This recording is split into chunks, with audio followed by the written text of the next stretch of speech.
नमस्कार दोस्तों, स्वागत है आप सबका वर्मा जी टेक्निकल पर। तो दोस्तों, आज मैं आपको बताने वाला हूं भारतीय रॉबिन हुड हमारे टंट्या भील के बारे में पूरी जीवनी। जी हां दोस्तों, आज है 4 दिसंबर और मध्य प्रदेश के में 4 दिसंबर के दिन मनाया जाता है बलिदान दिवस। तो आज है टंट्या भील जी का बलिदान दिवस। तो इनके बलिदान दिवस पर हमारी ओर से भी सत सत नमन। तो आज दोस्तों, इनसे जो भी आपसे परीक्षाओं में प्रश्न पूछे जाते ना, अगर आप इनकी पूरी जीवनी देख लेते, मैं बहुत शॉर्ट शब्दों में पूरी डिटेल आपको बता दूंगा। तो यहां से प्रश्न जरूर आपसे पूछे जाएंगे, चाहे आप मध्य प्रदेश के किसी भी गवर्नमेंट एग्जाम की तैयारी कर रहे हैं। तो आपके लिए ये वीडियो बहुत बेनिफिट होने वाला है। तो चलिए फिर ज्यादा टाइम नहीं लेते हुए वीडियो की शुरुआत करते हैं। तो दोस्तों, सन 1857 में भारत के प्रथम जो हमारा स्वतंत्रता संग्राम के क्रांतिकारी वीरों एवं स्वतंत्रता संग्राम सेनानियों में मध्य प्रदेश के जनजातीय समाज के महान स्वतंत्रता संग्राम सेनानी टंट्या भील का नाम बड़े सम्मान एवं आदर के साथ लिया जाता है। जनजातीय समाज के इस महान स्वतंत्रता सेनानी को भारत का रॉबिन हुड भी कहा जाता है, जो आपसे परीक्षा में सीधा सीधा पूछा जाता है। तो भारत का रॉबिन हुड कोई कौन है? टंट्या भील। टंट्या भील जी, जन नायक टंट्या भील इनका नाम है पूरा। दिलचस्प पहलू यह है कि टंट्या भील की वीरता, साहस और अप्रतिम स्वतंत्रता भाव के संकट में आए अंग्रेजी शासन के नुमाइंदों ने ही जननायक टंट्या भील को भारतीय रॉबिन हुड की उपाधि दी है। यानी कि किसी भारतीय द्वारा यह नाम नहीं दिया गया। इनके साहस, वीरता, इनकी अप्रतिम स्वतंत्रता भाव के संकट में आए अंग्रेज, जो उनके जो नुमाइंदे थे, कुछ अंग्रेज अधिकारियों ने इनका नाम रखा है भारतीय रॉबिन हुड। तो ये बड़ी उपलब्धि थी उनके साथ। इन्होंने अंग्रेजों के नाक में दम कर रखा था दोस्तों। वो पूरी कहानी मैं बताऊंगा। देखिए, टंट्या भील का जन्म सन 1840 में हुआ था। कहीं कहीं किताबों में आपको 1842 भी मिलता है, लेकिन रियल में इनका जन्म कब हुआ था? 1840 में। एग्जाम में अगर पूछा जाएगा तो दोनों ऑप्शन में से एक रहेगा, या तो 1840 या 1842। तो दोनों ऑप्शन में से एक रहेगा। तो आप दोनों सन याद रख सकते हैं। कहां हुआ था? जो हमारा तत्कालीन उस समय का जो मध्य प्रांत के पूर्वी निवाड़ खंडवा जिले की पधाना तहसील के बड़दा अहिर गांव में श्री भाव सिंह भील के घर पर हुआ था। तो इनके पिताजी का नाम क्या था? भाव सिंह भील। गांव का नाम तहसील पूछे जाए तो क्या है? बड़दा अहिर है। नहीं, तहसील का नाम है पदाना और गांव का नाम है बड़दा अहिर। तो ये एग्जाम में आपसे यहां से क्वेश्चन पूछे ही जाते हैं। तो ये तो आपको याद करना ही करना है। कुछ नहीं, छोटी सी बात है। खंडवा जिला आपको याद रखना है। तहसील का नाम पदाना है, गांव का नाम बड़दा अहिर है, उनके पिताजी का नाम भाव सिंह भील है ना। 1840 में जो इनका जन्म हुआ था। बस ये एग्जामिनर, देखिए एग्जामिनर यहाँ से आपसे 5 प्रकार के क्वेश्चन कर सकता है, जो हमें यहाँ निकला है। ये कहाँ के रहने वाले थे, किस जिले के रहने वाले थे, किस तहसील के रहने वाले थे, किस गांव के रहने वाले थे, इनके पिताजी का नाम क्या था, कब इनका जन्म हुआ था। देखिए 5-6 प्रकार के क्वेश्चन हो गए कि नहीं हो गए। इसी प्रकार के क्वेश्चन आपसे परीक्षाओं में पूछे जाते हैं। अभी खत्म नहीं हुआ, अभी बहुत सारी जानकारी इनके बारे में। तो दोस्तों, जो हमारे टंट्या भील है ना, इनका वास्तविक नाम तांतिया था। लेकिन वो क्या है कि इनको प्रोनाउंसिएशन में जो अंग्रेज, क्या वो अंग्रेजी बोलते थे, उनको नहीं आता था, तो उन्होंने ऐसे ही बोलते थे तांतिया से टंट्या टंट्या, ऐसे करके अंग्रेजी में उनका नाम क्या हो गया? टंट्या भील हो गया। उन्हें प्यार से टंट्या मामा के नाम से भी बुलाया जाता था। उन्हें सभी आयु वर्ग के लोगों द्वारा आदर पूर्वक मामा कहा जाता था। क्या कहा जाता था? सभी आयु वर्ग के, छोटे बड़े, बच्चे बूढ़े, सब उनको मामा मामा कहते थे। उनका मामा नाम का यह संबोधन इतना लोकप्रिय हुआ कि भील जनजाति के लोग आज भी उन्हें मामा कहने पर गर्व महसूस करते हैं। आप भील जनजाति के जो भी लोग हैं ना, उनको बोलेंगे अरे यार मामा इधर आओ, तो उनको लगता है कि ये हमको चिढ़ा नहीं रहे, बल्कि गर्व महसूस करते हैं कि यार ये हमको मामा कह रहे हैं। तो आपने जो देखे होंगे ना, रोड किनारे जो गड्ढे वड्ढे करते हैं, जो मेहनत करते रहते हैं, मामा भील, तो इसीलिए वो मामा कहलाने पर आज भी गर्व महसूस करते हैं इनके नाम पे। समझ रहे हो आप बात? टंट्या भील बचपन से ही साहसी एवं होशियार थे। वो एक महान निशानेबाज और पारंपरिक तीरंदाजी में दक्ष होने के साथ ही गुरिल्ला युद्ध में अत्यंत निपुण थे। देखिए इतनी खासियत थी, वो निशानेबाज थे, तीरंदाजी में मतलब एक जहां निशाना साधते ना, छोड़ते नहीं थे, डायरेक्ट सट, कोई भी अंग्रेज दिखा ना डायरेक्ट उड़ा देते थे। और ये गोरिल्ला युद्ध एक पद्धति होती है युद्ध की, गोरिल्ला युद्ध, उस पद्धति में अत्यंत निपुण थे। उनको बंदूक चलाना भी आता था भाई। 1840 की बात है, जंगलों में रहते थे, लेकिन फिर भी उनको बंदूक चलाना आता था। अभी आपको दे दो तो आप चला नहीं पाओगे, ये मेरी गारंटी है।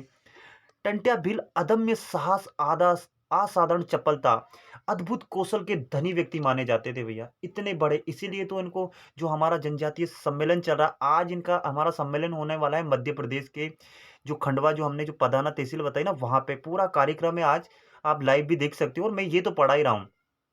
देखिए सन 1857 के समय तक संपूर्ण भारत सहित मध्य प्रदेश, विशेषकर विशेषकर मध्य प्रदेश का कौन सा हिस्सा, पूर्वी एवं पश्चिमी निमाड़ तथा मालवा क्षेत्र अंग्रेजों के अत्याचार से त्रस्त हो चुका था। यानी कि जो हमारा जो पश्चिमी मध्य प्रदेश है ना, उसकी बात करें, मालवा और निमाड़ क्षेत्रों में अंग्रेजों का शासन स्थापित होने से वे आए दिन नागरिकों पर अत्याचार और जुल्म ढहने लगे और संपूर्ण जनजातीय समाज जितने भी आदिवासी हैं, उन पर विशेषकर भील भिलाला लोगों पर अत्यधिक दमनपूर्ण प्रताड़ित करने लगे। यानी कि उन पे जबरदस्ती उनसे काम करवाना, लगान वसूल करना, यानी कि उनका कुल मिलाकर हनन करना, उनका शोषण करना, खासकर ये भिलाला हुए लोगों पर, इनके जो विशेष जनजातीय लोग उन पर। ऐसे समय में निवाड़ क्षेत्र में एक महान वीर योद्धा, क्रांतिकारी, स्वतंत्रता संग्राम सेनानी, जननायक टंट्या भील का उदय हुआ।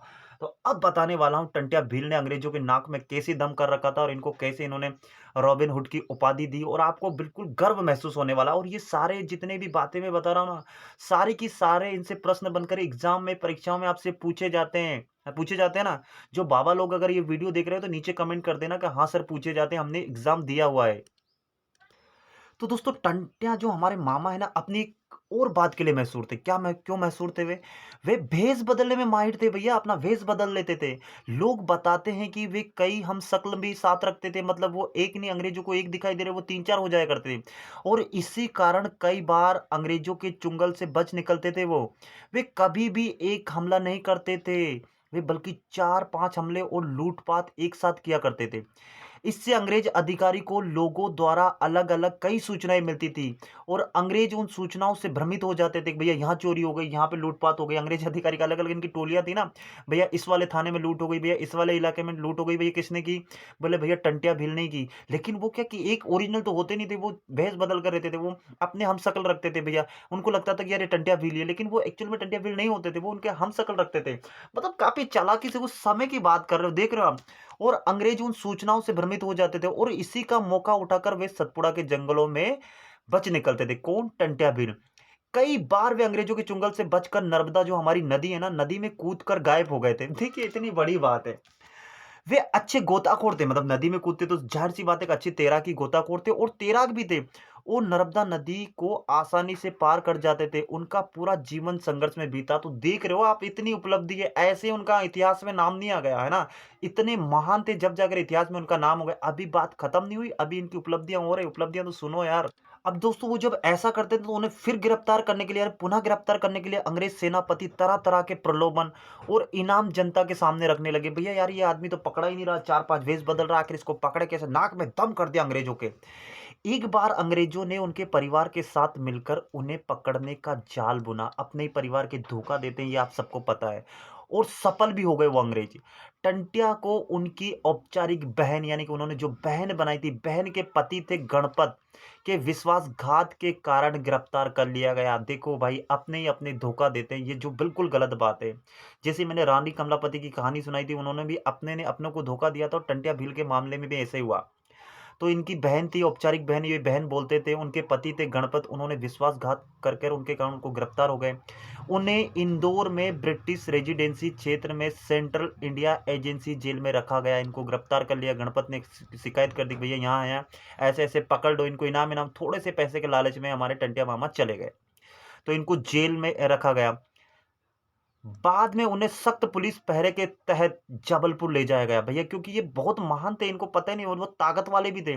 उन्हें भारी जंजीरों से जकड़ा गया, पता नहीं भैया भग नहीं जाए, लोगों अंग्रेजों को डर था। तो उन्होंने भारी जंजीरों में उनको जकड़ा गया और जबलपुर जेल में रखा गया, जहां पर ब्रिटिश अधिकारियों ने उन्हें अमानवीय यानी कि तरह तरह के उनको प्रताड़ित किया, उनको जलाया, उनको मतलब जो भी उनको जो प्रताड़नाएं दी जाती वो सब कुछ किया गया। उस पर सभी प्रकार के अत्याचार किए गए, जितने भी प्रकार के जो हदें लांघ दी अंग्रेजों ने, उन्होंने इतने इतने प्रकार के अत्याचार किए गए। सेशन कोर्ट जो जबलपुर की थी, जबलपुर ने उन्हें 19 अक्टूबर 1889 यानी कि 19 अक्टूबर 1889 को मौत की सजा दी गई उनको। इतने सारे कारण में गए। तो ये आपसे सीधा सीधा एग्जाम में पूछा जाएगा, कब उनको मौत की सजा दी गई? 19 अक्टूबर 1889, 1889। ये एग्जाम में आपसे ये डेट पूछी जाती है, पूछी जाएगी। तो ये याद करना। और अभी इन पे बहुत हाईलाइट चल रहा, तो आने वाली परीक्षाओं में आपसे यहाँ से प्रश्न जरूर पूछे जाएंगे, चाहे आप व्यापम की एग्जाम की तैयारी कर रहे हो या एमपीपीएससी जैसे एग्जाम की तैयारी कर रहे हो ना दोस्तों, यहाँ से जरूर क्वेश्चन बनेंगे। अभी खत्म नहीं हुआ वीडियो, अभी और है इनके बारे में। तो दोस्तों आज है 4 दिसंबर, और 4 दिसंबर 1889 का वह दिन था जब अंग्रेजों ने उन्हें फांसी की सजा दी और उनकी लाश को भी जनता और उनके परिवार को ना सौंपकर इंदौर के पास खंडवा रेलवे मार्ग पर काला पानी रेलवे स्टेशन के पास फेंक दिया गया था। देख रहे हो तुम, मतलब इतने नाक में दम कर दिया था कि उनकी लाश को फांसी देने के बाद क्या दे देते हैं वापस, लेकिन इनकी लाश को जनता को और उनके परिवारों को ना देकर क्या कर दिया, इंदौर के पास खंडवा रेलवे मार्ग पर काला पानी रेलवे स्टेशन है, जिसका आज हमारे मुख्यमंत्री जी इस रेलवे स्टेशन का नाम बदलने जा रहे हैं, और इस रेलवे स्टेशन का नाम आज से यानी कि 4 दिसंबर 2021 से इस रेलवे स्टेशन का नाम हो जाएगा मामा टंट्याविल रेलवे स्टेशन। जैसे कमलापति रेलवे स्टेशन का नाम बदला गया ना, हबीबगंज रेलवे स्टेशन का नाम कमलापति रखा गया, उसी प्रकार जो काला पानी रेलवे स्टेशन है खंडवा में, उसका नाम आज से क्या होगा, क्या नाम होगा, मामा टंट्या भील रेलवे स्टेशन। तो वहीं फेंक दिया गया था। जिस स्थान पर उनके शव को अंग्रेजों ने फेंका था ना, वहां आज भी भील समाज के यानी कि इनके समाज की रस्म के अनुसार उनका लकड़ी का पुतला लगाया गया है और उनका मंदिर बनाया गया है। कहाँ, ये खंडवा में काला पानी रेलवे स्टेशन के पास की बात हो रही है। लोग उस स्थान को अपना देव स्थान मानते हैं और वहां दर्शन के लिए जाते हैं आज भी। भील कोइत्रो में कई स्थान का बहुत ज्यादा महत्व है। आज भी सभी ट्रेन चालक यानी कि जितने भी ट्रेन ड्राइवर है, टंट्या मामा के सम्मान में कुछ देर के लिए ट्रेनों को रोक देते हैं वहां पर, और ट्रेन का हॉर्न बजाकर उन्हें सम्मान देते हैं। ये आज तक की बात है। वहां से जितनी भी ट्रेनें गुजरती है उस रेलवे स्टेशन से, सब ट्रेन ड्राइवर को मालूम है कि यहाँ पे रुकना है, और वहां पे हॉर्न बजाते हैं और उनको सम्मान देते हैं। तो ये थी दोस्तों टंट्या भील मामा की एक जीवनी, पूरी कहानी, जहां से एग्जामिनर आपसे क्वेश्चन पूछा जाता है। मैंने एक भी चीज नहीं छोड़ा।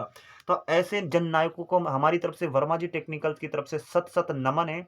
वीडियो अच्छा लगा तो वीडियो को लाइक करना, इसी प्रकार के वीडियो पाने के लिए चैनल को सब्सक्राइब करना। चलिए इसी के साथ मैं विदा लेता हूं। जय हिंद, जय भारत, आप सबका दिन मंगल में हो।